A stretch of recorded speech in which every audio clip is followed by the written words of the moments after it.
ಹೊಸ ಕಾರು ಖರೀದಿಸುವ ಭರದಲ್ಲಿ ಮಹಿಳೆಯೊಬ್ಬರು ಮಾಡಿಕೊಂಡ ಎಡವಟ್ಟು ಈಗ ಸಾಮಾಜಿಕ ಜಾಲತಾಣಗಳಲ್ಲಿ ಚರ್ಚೆಗೆ ಕಾರಣವಾಗಿದೆ.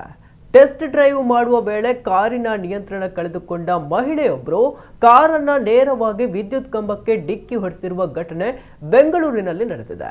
ಅದೃಷ್ಟವಶಾತ್ ಕಾರು ವಿದ್ಯುತ್ ಕಂಬಕ್ಕೆ ಡಿಕ್ಕಿಯಾಗಿ ಅಲ್ಲಿಯೇ ನಿಂತಿದೆ. ಹಾಗಾಗಿ ಮಹಿಳೆ ಪ್ರಾಣಾಪಾಯದಿಂದ ಪಾರಾಗಿದ್ದಾರೆ. ಒಂದು ವೇಳೆ ಆ ಕಂಬ ಇಲ್ಲದೆ ಹೋಗಿದ್ರೆ ಕಾರು ನೇರವಾಗಿ ಬಸ್ ನಿಲ್ದಾಣದ ಒಳಕ್ಕೆ ನುಗ್ತಾ ಇತ್ತು. ಕಂಬವು ಕಾರಿನ ವೇಗಕ್ಕೆ ತಡೆಯೊಡ್ಡಿದ್ದರಿಂದ ದೊಡ್ಡ ಮಟ್ಟದ ಪ್ರಾಣಾಪಾಯ ತಪ್ಪಿದಂತಾಗಿದೆ. ಡಿಕ್ಕಿಯ ರಭಸಕ್ಕೆ ಕಾರಿನ ಮುಂಭಾಗ ಸಂಪೂರ್ಣವಾಗಿ ಜಖಂಗೊಂಡಿದೆ. ಘಟನಾ ಸ್ಥಳಕ್ಕೆ ಸಂಚಾರಿ ಪೊಲೀಸರು ಭೇಟಿ ನೀಡಿ ಪರಿಶೀಲನೆ ನಡೆಸಿದ್ದಾರೆ.